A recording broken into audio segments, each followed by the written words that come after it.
Okay. Last video में हमने देखा था चैप्टर 5 जनरल एंट्री का कुछ छोटा सा पार्ट, थोड़ा सा इंट्रोडक्शन मैंने आपको दिया था और जनरल एंट्री के जो रूल्स आपको बतलाए थे उस रूल्स के अकॉर्डिंग मैंने कुछ आपको अलग से एंट्री करना शुरू की थी और उसमें एक सिर्फ सिंगल एंट्री मैंने आपको करवाई थी जो आपकी थी स्टार्टेड बिजनेस। मैंने आपसे कहा था जब कोई भी आप क्वेश्चन करेंगे तो आपके पास हमेशा फर्स्ट एंट्री जो आएगी वो आएगी बिजनेस स्टार्ट करने की। और उसका मैंने रूल्स आपको क्या लिखवाया था, स्टार्टेड बिजनेस की जब भी बिजनेस को स्टार्ट किया जाना है capital account always credit, capital account को हमेशा आप क्रेडिट करेंगे, है ना। देखिए मैं आपको फिर से वहां से शुरू करता हूं जो मैंने लास्ट कंडीशन आपके सामने रखी थी। फर्स्ट, स्टार्टेड बिजनेस,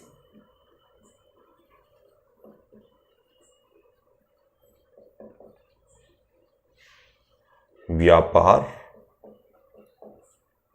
प्रारंभ। इसका रूल्स क्या था, एसेट्स जो भी आपकी थी उसको आप डेबिट कीजिए और कैपिटल हमेशा क्रेडिट कीजिए। ये आपको फर्स्ट एंट्री मैंने लिखवाई थी, बीइंग स्टार्टेड बिजनेस, राइट। अब सेकेंड रूल्स मैं आपको बतला रहा हूं, जब भी बिजनेस स्टार्ट करते हैं, बिजनेस स्टार्ट करने के बाद यदि आपके पास कोई माल नहीं है, कोई गुड्स नहीं है तो आपकी एंट्री आगे नहीं बढ़ेगी। इसलिए सेकेंड रूल्स मैं आपको लिखवाता हूं परचेज करने के लिए, गुड्स परचेज। सबसे फर्स्ट एंट्री आपको लिखवा रहा हूं, गुड्स परचेज, माल खरीदा। अब देखिए माल दो टाइप से परचेज किया जा सकता है, मैं यहां लिख दे रहा हूं माल खरीदा,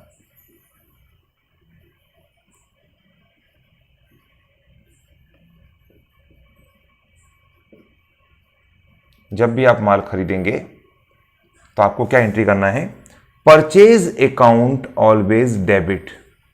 क्या आपका रूल्स हुआ कि परचेज अकाउंट हमेशा आपको क्या करना है, डेबिट करना है, एंड कैश या नेम, कैश और नेम हमेशा आपको क्रेडिट करना है। इतना आपको रूल्स याद रखना है, या तो परचेज या एसेट्स। यदि कोई एसेट्स आपने परचेज की है तो आपकी एसेट्स अकाउंट डेबिट हो जाएगा, यदि आपने गुड्स परचेज किया है तो आपका परचेज अकाउंट डेबिट होगा। और आपने पेमेंट में क्या किया है, यदि आपने कैश पेमेंट किया है तो कैश लिखिए, और यदि आपने कैश पेमेंट नहीं किया है, क्रेडिट पर उधार पर पेमेंट माल खरीदा है तो उस व्यक्ति का नाम लिखिए जिससे माल परचेज किया है। ओके, देखिए मैं आपको इसमें बतलाता हूं एंट्री किस टाइप से हो सकती है।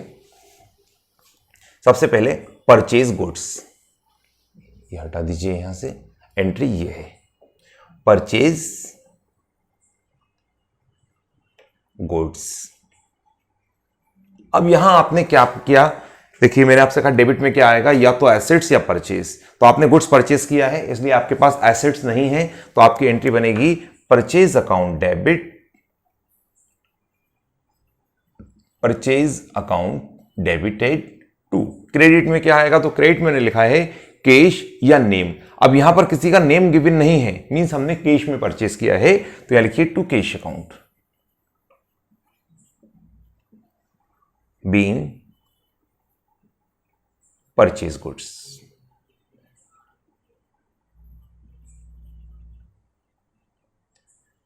इसी टाइप से आपकी एक एंट्री हो सकती है, परचेज गुड्स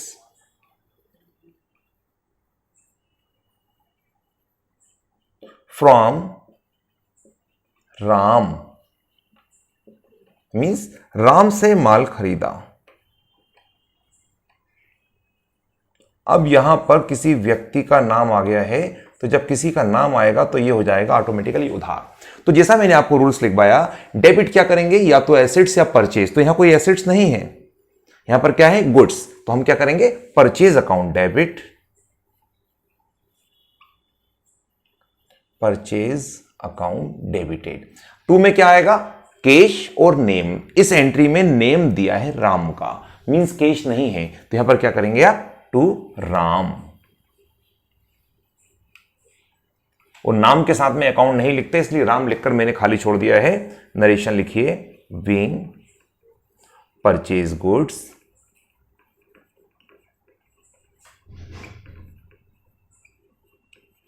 फ्रॉम राम, जो ये ऊपर लिखा है वही का वही पूरा आप लिख दीजिए।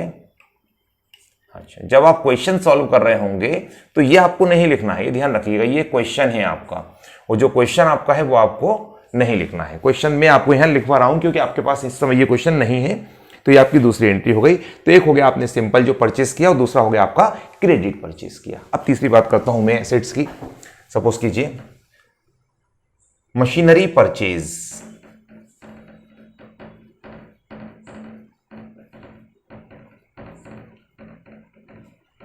Machinery purchase. अब यहां पर आपका जो रूल्स है, तो उस रूल्स के अकॉर्डिंग अपन बात करें, मैंने लिखवाया था एसेट्स या परचेज अकाउंट डेबिट।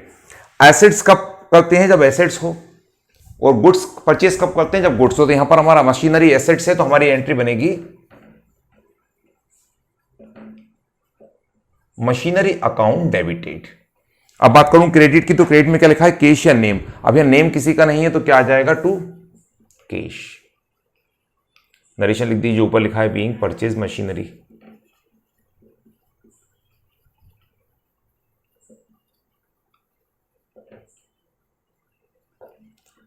एक एंट्री और हो सकती है, बिल्डिंग परचेज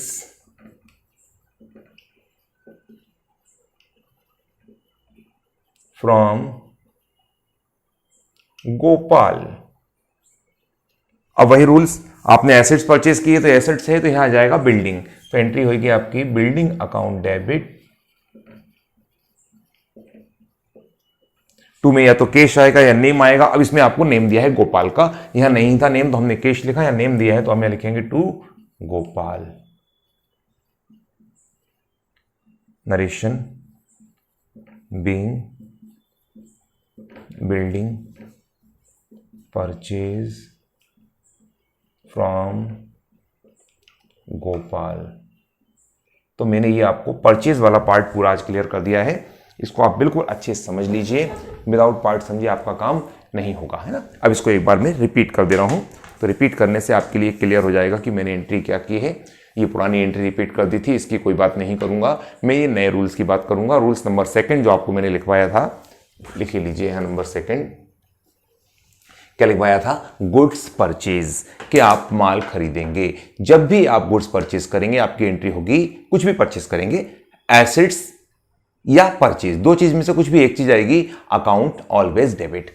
इन दोनों में से एक अकाउंट आपका हमेशा डेबिट होगा, और टू कैश और नेम, कैश और नेम में से कुछ भी आपका क्रेडिट किया जाएगा। वैसे यहां बैंक भी आ सकता है, जबकि चेक से पेमेंट करेंगे तो, बट फिलहाल आप सिंपल समझ लीजिए।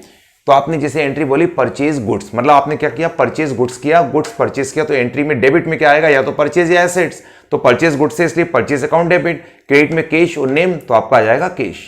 ऐसे यहां पर परचेज गुड्स फ्रॉम राम, तो डेबिट क्या करना है, परचेज या एसेट्स, तो परचेज दिया है तो परचेज, और टू में क्या आएगा यहां पर, कैश या नेम। तो इस क्वेश्चन में अपना राम का नाम दिया था, इसलिए टू राम आ गया। इसी टाइप से आपने मशीन परचेज की, तो machinery account debit to cash, क्यों, क्योंकि यहां पर एसेट्स आ गई, एसेट्स को डेबिट किया, पेमेंट टू में वही कैश या नेम, तो कैश था आपने कैश लिखा। फिर बिल्डिंग परचेज फ्रॉम राम, अब आपके बिल्डिंग आ रही है सेम, लेकिन अब गोपाल, तो गोपाल का नाम है तो टू गोपाल आ जाएगा। यह एंट्री आपको पढ़ना पड़ेगी, समझना पड़ेगी।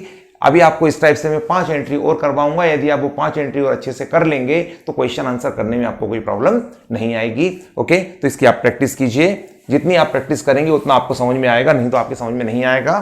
Thank you.